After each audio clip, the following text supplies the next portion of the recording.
اگلی بات انشاءاللہ زندگی رہی تو آئندہ جمعے آپ کی خدمت میں عرض کریں گے۔ یہ ایک اعلان سن لیں، چونکہ نفس پرستی، شہرت پسندی، زر پرستی، خود پسندی کا زمانہ ہے۔ جو جہاں ہے، کونسلر ہے، ایم این اے ہے، ایم پی ہے، پیر ہے، مولوی ہے، خطیب ہے، استاد ہے، وہ صرف یہ چاہتا ہے کہ میں مانا جاؤں اور میری مانی جائے، اور جو میں چاہتا ہوں اسے تسلیم کیا جائے۔ یہ ایک بیماری ہے اس وقت امت میں۔ کوئی جس سیٹ پہ بیٹھا ہے وہ صرف اپنی منوانا چاہتا ہے۔ نظریاتی فکری جس انتشار کا شکار ہیں ہم کچھ عرصے سے، اہل سنت خاص طور پر، اس میں آپ حضرات شاید کم ہی واقف ہوں، جو کہ آپ کا وہ شاید دنیا نہیں ہے، آپ اس کو نہ جانتے ہوں، لیکن بہت زیادہ اس وقت حالات ابتر ہیں، اور نظریاتی اور فکری طور پر ایسے ایسے فتنے ہمارے اندر جو ہے وہ شامل کر دیے گئے ہیں کہ جن کو قیامت کی نشانی کہا جا سکتا ہے، ان کا حقیقت یا اصلیت سے کوئی تعلق نہیں۔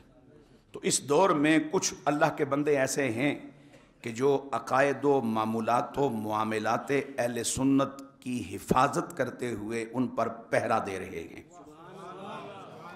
اور ان میں بہت ایک عظیم شخصیت ہے ہمارے ملک کی، معتبر، مستند، معتمد ہستی، جو ایئر فورس سے ریٹائر ہیں اور شیخ الحدیث ہیں، شیخ التفسیر ہیں، پیر طریقت ہیں، بہت باکردار ہستی ہیں، اور آپ کو اچھی طرح پتہ ہے کہ یہاں بیٹھ کر کے مجھے خوش آمد کرنے کو بھی حوصلہ نہیں پڑتا اور غلط کہنے کو بھی ہمت نہیں پڑتی۔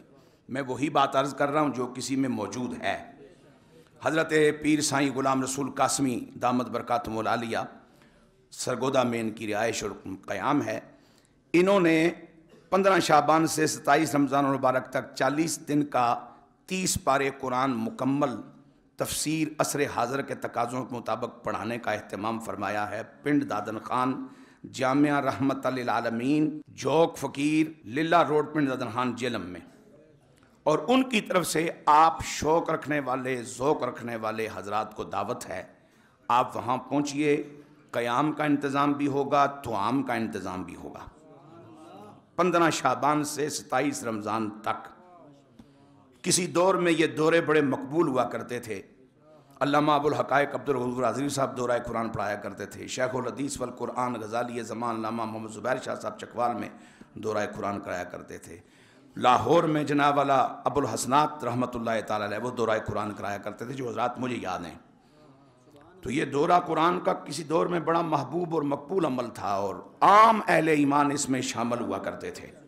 یعنی جس بندے نے مدرسے کا منہ بھی نہیں دیکھا، وہ اس دورے میں جب بیٹھ جاتا تو آدھے سے زیادہ تگڑا مولوی بن کے وہ نکلتا تھا، اور کچھ نہ ہوتا تو کم از کم اس کو قرآن کی روشنی میں اپنے عقائد، توحید ہے، رسالت ہے، آخرت ہے، وسیلہ ہے، ولایت ہے، جو بھی ہے، اس کو سمجھ آ جاتے۔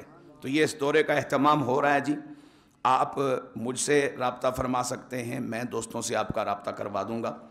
کھانا آپ نے وہاں کوئی ٹینشن نہیں لینی، رہائش آپ کو ملے گی، کھانا ملے گا، خوبصورت قیام ہوگا۔ جامعہ رحمت للعالمین، یہ ہے بھی پیر صاحب کا اپنا جامعہ ہے، چونکہ رحمت للعالمین کا نام بتا رہا ہے کہ یہ انہیں کا جامعہ ہے، چونکہ رحمت للعالمین پبلیکیشن بھی انہیں کی ہے اور رحمت للعالمین فاؤنڈیشن بھی انہیں کی ہے۔